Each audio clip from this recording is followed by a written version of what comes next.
स्वस्ति न इन्द्रो वृद्धश्रवाः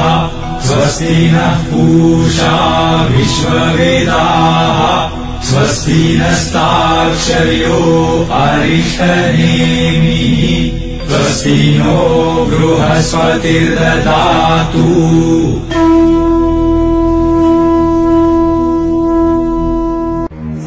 सहस्रहेषा पुरुषः सहस्राक्षः सहस्रपात् स भूमिम् विश्वतो कृत्वा अत्यजद्धग्दशाङ्गुलम् पुरुष एवेदकम् सर्वम्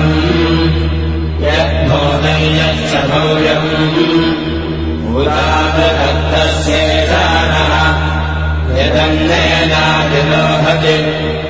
वेदावानस्य महिमा